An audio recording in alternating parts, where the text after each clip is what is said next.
some animals can become really quite stressed and not behave the way they normally would when they can sense your own stress of needing to evacuate in a very short space of time. Hello and welcome to RSPCA Australia's Great and Small Talk, where we discuss the pressing welfare issues animals face in Australia. I'm Brian Daly, and today we're joined by Robert Leach from the SES to talk about the importance of preparing and caring for animals in natural emergencies. Welcome to the podcast, Rob. Thanks for having me. As Dorothea McKellar observed in her famous poem, Australia has always been a country of flood and fire and famine, and with predictions of increasing climate instability, there's little chance that will change. In fact, it could get even worse. Just this year, we've seen fires in Victoria and major floods in Queensland, and when major weather events or crises happen, our animals rely on us to help keep them safe. Preparing ahead of time can make all the difference. So, Rob, can you walk us through the steps to make a good pet preparedness plan? Where should pet guardians start, and what are the key things to include? I would say the first and foremost priority, and probably the easiest that pet guardians should be starting at, is looking at having an emergency go bag or a disaster-ready kit. And those are something you can have for yourself as the guardian. So those could include just your essentials that you need to look after your family and kids included if you do need to evacuate your houses. But we really want to stress that having a go bag separately and specifically for the animals in your care is vital to their safety, their comfort. And as you mentioned in that intro, Brian, these animals, particularly in these stressful times, are looking up to us to ensure their safety.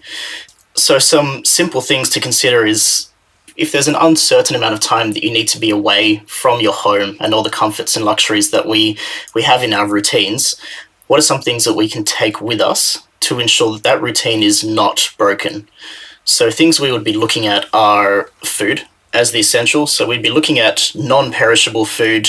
So not something like raw meat that you would keep in your fridge, but something more like canned food that you know can be left in a go bag in a cupboard somewhere that you know it's there for a set amount of time without having to worry about replenishing that consistently. It just stays there until you need it. So the recommended time is roughly about 5 days worth of food.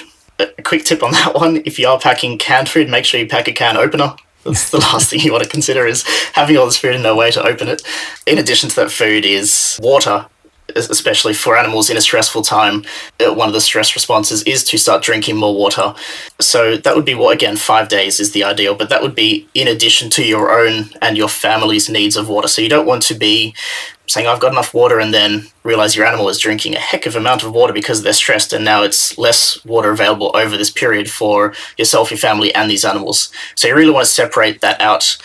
And then, I guess, staying on that topic of water, thinking about how the animals are going to drink it. For example, in my own family, I've got cats with me. They are really particular about their water.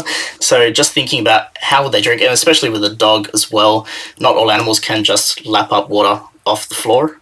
So do you want to carry some sort of water dispensary? Maybe a collapsible pet bowl is a really easy and simple way to carry that. There are some of the fancier ideas where you have those water bowls with a bowl on the top of a bottle that you can just squeeze it into, some things like that. So thinking about how the animal will drink that water, not just carrying the water with you.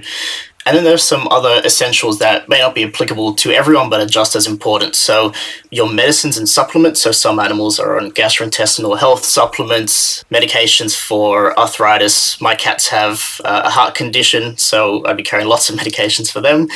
And it's vital for their livelihoods. My cat would not be doing well without his medication. So making sure you take enough with you. And then other things that would be simple to remember as well is making sure you have photographic and written documentation of your animals so that if you do get separated for some reason, you can be reunited easily with your animals. And then some other things for comfort as well. So taking familiar items like bedding or blankets that your animal has their scent already on so that they can still feel comfortable while away from home.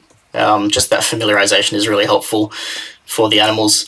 And then some animal-specific needs, maybe like for a cat, you may want to take a litter tray so that they have somewhere familiar to them that they would be toileting themselves in. Dogs are a bit easier in that regard.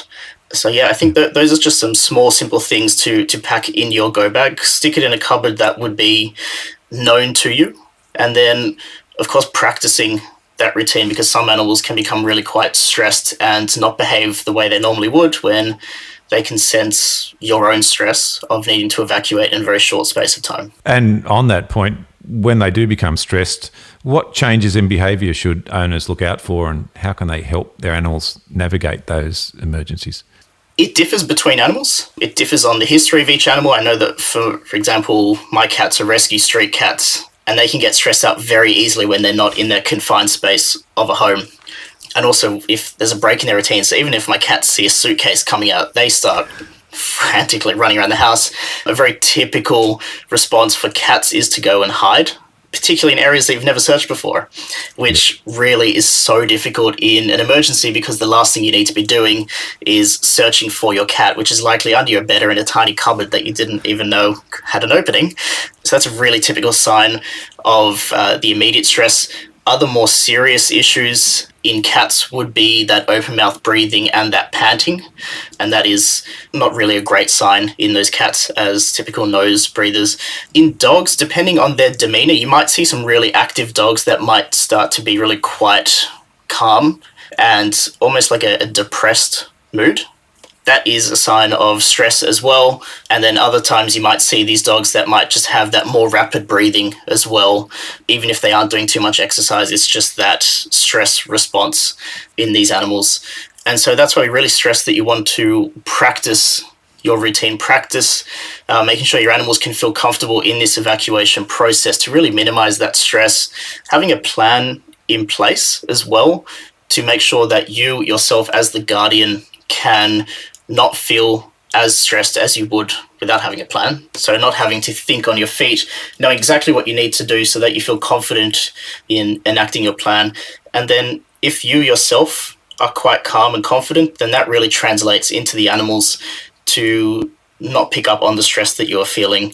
And you can do things in your practicing and routines as well. For example, if your cat is terrified of the carrier, the transport carrier, every time it needs to go to the vet, it just associates the carrier with that negativity.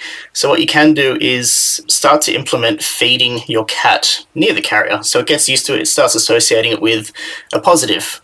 For your dog, I mean, some dogs can be really quite food motivated, and that makes it quite easy for animals that you can just pretend that you're going for a walk or that you're going for, who knows, just put its favorite treat in the car, and most dogs will climb through the window to get that.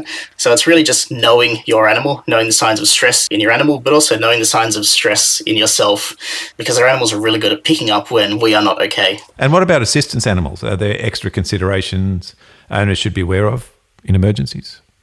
Yeah, for the most part, assistance animals should be treated like an extension of yourself and your family member, but also very much as part of the family and similar that you would with other animals. So making sure you have that go bag, making sure you have all your plans in place, making sure you're practicing it with your assistance animal.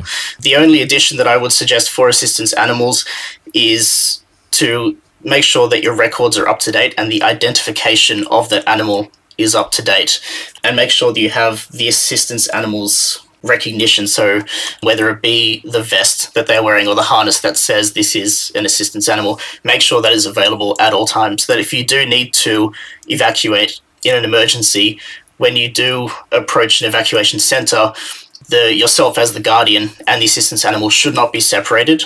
So you'll be treated as if the assistance animal is an extension of yourself. You should be permitted to all areas of that evacuation center as the other evacuees, so long as your animal can be identified as that assistance animal.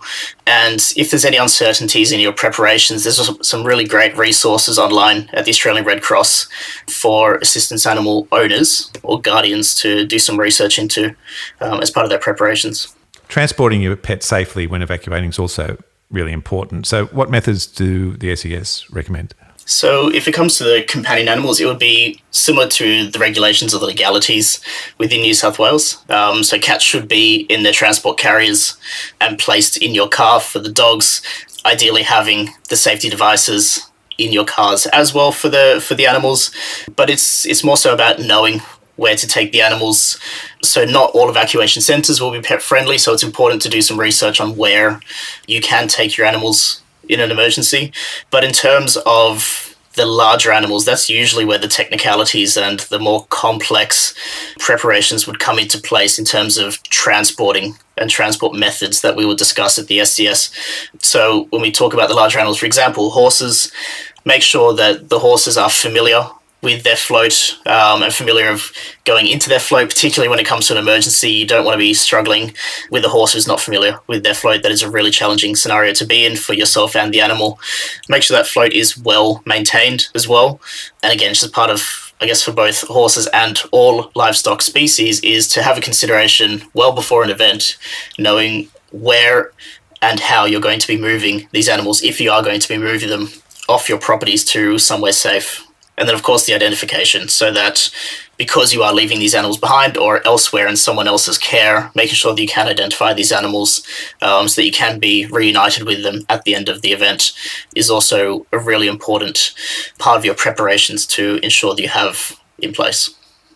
You mentioned accommodation. You mentioned some rescue centres, they won't be animal friendly.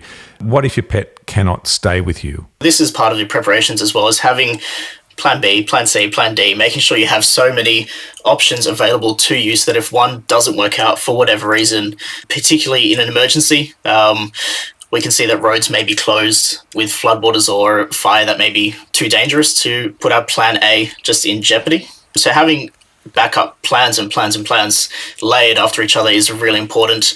Some other suggestions could be is to network with communities and friends so that you can move these animals into their houses if they are equipped to take on the certain species that you have in care, whatever it may be, and just layer that as long and as much as possible with all of your community and networks that you can. But there will be several evacuation centres set up within the region depending on the size and the scale of the disaster event, and some multiple may be pet friendly. So maybe your first option may not be available, your closest may not be available, but you may wish to drive just that little bit further where you can be accommodated with your pet. Some other emergency suggestions could be, if you have a companion animal, it could be a veterinary clinic that have boarding facilities. They may be able to take animals for overnight or short stay in emergencies. Otherwise, just some general boarding facilities may be able to have some space to accommodate your animals for a short stay as well.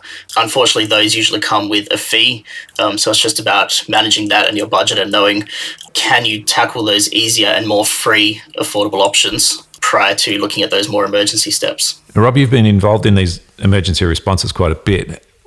Have you had any personal experience of what happens when people don't have a plan? Brian, I wish I could say no, but unfortunately, I have experienced when animal guardians don't have a plan in place. A few years ago, I deployed with I4 to Cyclone Gabriel in New Zealand and working with the local animal rescue teams who set up a temporary animal shelter. And we had a lady who came in with a picture of a cat, some identification, and she said, "Do you have this cat? I saw on Facebook that maybe you might have my cat here." And so we took her through, and we in fact did have a cat, and it was an amazing experience to be reuniting this lady with her animal. But she started to tell us her story a little bit more, and she said that she was just not expecting the floodwaters to rise so high. She in fact had 2 cats at home, and she only had space to carry, I believe she only had 1 transport carrier. She only had space to carry 1 of her cats with her, and at that moment she had to make a decision between which of her 2 cats she had to take with her. And it's a devastating story because we're here in this really beautiful moment where we're reuniting a cat with its owner, but she at that time had to make a decision between those 2. So thankfully, the cat that she left behind did survive, and it's the one that we had reunited with her. But I would hate for anyone in the future to have to make that decision between which animal do I have to decide to take with me and which animal do I leave behind. That's really why I want to stress, have a plan. Please make a plan. Please practice the plan so that in an emergency, you don't have to be faced with the same situation that this lady was faced with. Now, Rob, you were earlier this year up in the northern regions of New South Wales for the flood response. in both your roles as a volunteer with the SES, but also as the animal rescue program officer with I4. What was your experience with the animals that you had to rescue there? Yeah, so that was actually just a few weeks ago following ex-tropical cyclone Alfred. My role was predominantly based in the northern rivers of New South Wales, so we didn't cross over into Queensland at this point. In this role, it's very much wildlife focused. And this is a really big challenge, particularly if we're talking about the evacuation process. If we're looking at those smaller wild animals that some rehabilitators might have in their care. So, for example, a possum or a small mammal like a glider could be the same size as a cat or a kitten. It could be transported in the same manner as a cat or a kitten. So just picking it up and putting it into its carrier, placed in the back of your car. All of that is exactly the same. However, the frameworks currently are not in place to allow any areas for rehabilitators to take wild animals to evacuation centres. So it really limits the options, which it's okay on a small scale event where rehabilitators can network with their licensed wildlife groups and other members that they trust to take on those animals. But if we're talking, for example, the scale of the 2020 fires, or even some areas of the cyclone and the flooding, we're talking about multiple rehabilitators with multiple animals that need to move. So that's where it starts to get complex, where it's not just as easy as relying on your neighbor or on your nearby rehabilitator to take these animals. So as part of my role with IFOR, we are looking at other frameworks to try and account for those wild animals, because they're treated at least the smaller ones are treated very similarly to the companion animals, but we're just not there yet. So it's still a bit of a gap, and we're looking at it, working in partnership with government agencies to really try and accommodate for those species. And the challenges, I guess, then remain for the larger animals, for example, the kangaroos and wallabies that usually have that free roaming area if they are still under rehabilitation, where they can undergo a rewilding process before being released out into the wild. That becomes a whole lot more complex, and that would be similarly treated to the livestock species, but again, sadly are not afforded similar frameworks, as there's less of a value placed on these animals because it's not a commercial entity. So that's very much up to the volunteer rescue groups to figure out a plan for those animals, whether they can intervene safely and move these animals, or whether they just need to leave them and hope for the best that their natural instincts can afford them the survival of that event. And if, I guess, the human structures, for example, farming fences, don't get in the way of that. But on the flip side of that, so that's the preparation and evacuation. As part of I4, we lead the Northern Rivers Wildlife Network and their emergency response. So that's all the wildlife caring and rescue assets in the region. For example, the Byron Bay Wildlife Hospital, the Northern Rivers Wildlife Hospital, and Friends of the Koala. And then there's several rescue groups that fit in with that. So there's 2 Wires branches, and there's some smaller rescue groups, for example, the Tweed Valley Wildlife Carers and Northern Rivers Wildlife Carers in that area. So I4 leads all of them in a response. So I travelled up there for about 9 days, and we had a bit of a discussion of what are the priority areas and species that we need to perform some search and rescue efforts for after the cyclone. And we all agreed that koala, as the endangered species, would be the priority, as well as the threatened grey-headed flying fox. So over 9 days, we organised about 30 people to do search and rescue. It was a great effort between the whole network and the members coming together, and we managed to locate and visually assess over 200 koalas, which is, I was very surprised at how many koalas are in a small area, but it was great to see how many of them actually had survived the high winds and the flooding. Unfortunately, we had about 12 that did have flood mud caked on them, some of them with joeys in their pouches, which means they do need that intervention where we trap them, bring them into care, decontaminate them from the floodwaters, and then keep them overnight for some rest and recovery, and then put them back out into the wild all fresh and clean. So that's what we got up to, and I've just returned home recently, the last few days, and now it's looking at working with governments to incorporate those efforts into future responses to make it a bit more of a coordinated effort. That sounds like a very successful tour under the circumstances. Is there any other important advice owners should know? The biggest tip I would suggest is practice, practice, practice. Have a plan in place. It's when we don't have a plan in place is when our own stress really comes to the front. And that's when the animals will pick up on our own stress. And that's when things start to go downhill. So when our cats or our dogs start to pick up on our own stress, they start to behave differently. and it just makes our preparations all the more difficult. So if we can do it calmly and confidently, know exactly what we need to do, have our go bags ready so we don't have to think on the spot, what do I need to take? How many of this do I need to take? Do I have everything? If everything's just there, ready to go, that's going to make it just so much more easier and efficient. And I guess as well, knowing when you need to go. So staying up to date with, for example, hazards near me, so that you can monitor those alerts. You can understand at what point do I need to leave, and making sure, particularly if you have assistance animals or more complex animals that don't respond well to things that happen very quickly, leave early and make sure you enact your plan early so that you do have the luxury of a bit more time on your side, so that you can look at your plan A, your plan B, your plan C, see what is open, and it really just helps control that level of stress within you, which then allows our animals who are relying on us in that time to feel safe. Great advice, Rob. Thank you so much for your time today. I really appreciate it. As we know, these extreme weather events are not going anywhere, so we do need to plan and prepare, as you say, plan, in order to keep ourselves and our animals safe. So thanks also to you and the SES for all you do to help humans and all creatures, great and small, in these times of natural disaster. Thanks, Rob. Thanks, Brian. We've been talking today with Rob Leach, a volunteer from the New South Wales State Emergency Service Randwick Unit. And thank you for listening. If you would like any more information on preparing and caring for animals in natural emergencies, visit the Plan and Prepare page of the New South Wales SES website at ses.nsw.gov.au. You can also subscribe to the podcast series at the RSPCA website at rspca.org.au, or all the usual podcast suspects. I'm Brian Daly, and I look forward to your company next time on RSPCA Australia's Great and Small Talk.